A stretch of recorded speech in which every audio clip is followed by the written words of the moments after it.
A mom refused to hold her baby because of his appearance, but when the doctors did a test, their hushed whispers and troubled glances only added to the mystery of the shocking results they had discovered. After getting to the hospital, Karen finally gave birth 48 hours later. As the doctor delivered the baby, their expressions shifted from focused determination to one of pure shock. Frankie and Karen couldn't understand what was happening as the atmosphere in the delivery room grew increasingly tense. The silence was deafening as the doctors exchanged worried glances. One of the doctors, who was trembling, finally snapped out of it and had the baby taken away before the parents could see it. Karen was told that they urgently needed to run some tests on the infant to make sure that everything was okay. Of course, their confusion turned to concern as the doctors hesitated to share the news, leaving Frank and Karen to wonder what could possibly be wrong with their newborn. The couple waited anxiously for news on their baby's health, feeling like the minutes dragged on for an eternity. Finally, a doctor emerged from the examination room, but the doctor looked deceived and clearly stressed, leaving the couple to wonder what news they were about to receive. "I'm so sorry, Mr. and Mrs. Keller," he said solemnly. The couple braced for the worst, but the doctor told them that the tests were inconclusive, and they would need more time to investigate their son's condition. Overwhelmed with emotion, Karen demanded to see her baby. As his mother, she felt a strong sense of entitlement to know what was going on. However, the doctor revealed that it would be best for now if anyone besides medical staff were allowed to approach him. It had been 2 days since they'd spoken to the doctor, and Karen was almost ready to go home, but the thought of leaving without her baby caused her immense distress, and she once again began demanding to see her baby. But the doctors would not budge. The new parents couldn't help but wonder what could possibly be so concerning about their child's condition that an entire team of doctors would forbid them from seeing him. To everyone's surprise, Frank abruptly got up and exclaimed, "No one will stop my wife and me from seeing our son," before storming out of the room and walking towards the neonatal intensive care unit. The doctors did not expect this outburst from Frank and were forced to call security, who had to escort him off the premises while Karen was forced to remain behind. She was escorted to another room for further questioning about her pregnancy. She asked where her husband was, but upon being told that he had been escorted off the premises, she became quiet and depressed.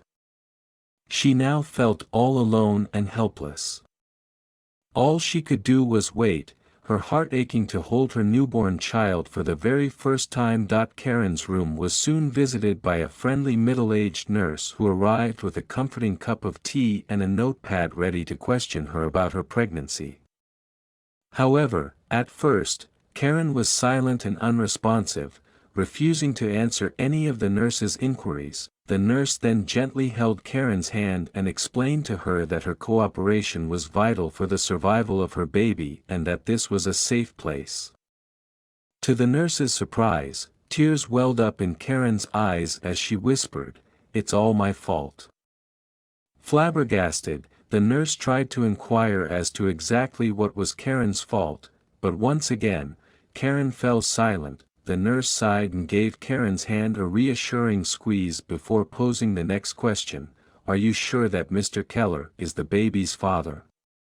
Karen was shocked and cried out in disbelief, insisting that Frank was the baby's father.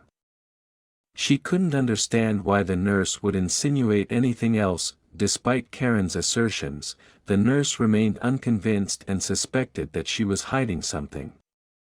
The nurse continued to press Karen until she finally broke down in tears and blurted out, "I'm a terrible mother, okay?" With much coaxing, Karen finally confessed to having lived a wild lifestyle before becoming pregnant.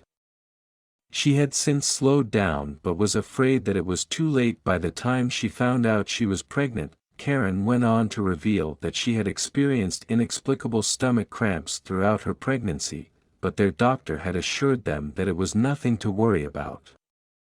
She had assumed it was a normal part of pregnancy. The nurse took note of this, thanked Karen, and took her findings back to the doctors. Luckily, they found that Karen's GP was correct, but now they were back to square one. Karen confronted the doctors, demanding an explanation for why she was not allowed to see her baby. The doctors could only assure her that her baby was currently stable and needed to run more tests. One doctor advised Karen to stay for one more night, assuring her that they would have more answers soon. Karen complied for the time being, but her motherly instincts drove her to sneak out of the room in the middle of the night to see her baby. Ensuring no one was around, she carefully made her way to the NICU where the babies were kept. Her excitement grew as she approached her son, unaware of the consequences that would follow. Success. As she searched the many cribs in the room for the one with their son's name, her eyes fell on a particularly odd crib that was connected to a multitude of different machines. This must be it, she thought with both excitement and worry. With caution, Karen made her way to the crib, trying not to disturb her sleeping baby. However, as she peered over the edge to catch a glimpse of him, she let out a piercing scream. "My son! What's wrong with my baby?" she wailed, no longer caring about waking up the other babies in the room. One doctor who'd rushed to the scene sighed heavily when he saw Karen slumped on the floor next to her son's crib. And this is exactly why he and his team didn't want her to see the baby. The child was alive and well, but now they were in a situation where they had to explain something that even they had no answers for. The baby's unusual appearance, Karen, who was still in shock, was then unwillingly escorted back to her room and locked due to her persistence. She struggled to sleep that night because all she could think about was what she'd seen just hours before. Her baby didn't look like her or Frank at all, which made her worried about the impact it might have on their marriage. The following day, a solemn-looking doctor enters her room and tells Karen to call Frank because he had some news. Frank got to the hospital in no time and immediately confronted his already emotional wife. "What did you do, Karen?" he accused her. The doctors urged Frank to calm down and take a seat, assuring him that his wife had not done anything to jeopardize the baby's health but explained that they needed to run some DNA tests. After being informed about the baby's condition and the request, Frank was initially upset and refused, believing the baby might not be his. However, after much coaxing, he eventually agreed to the request.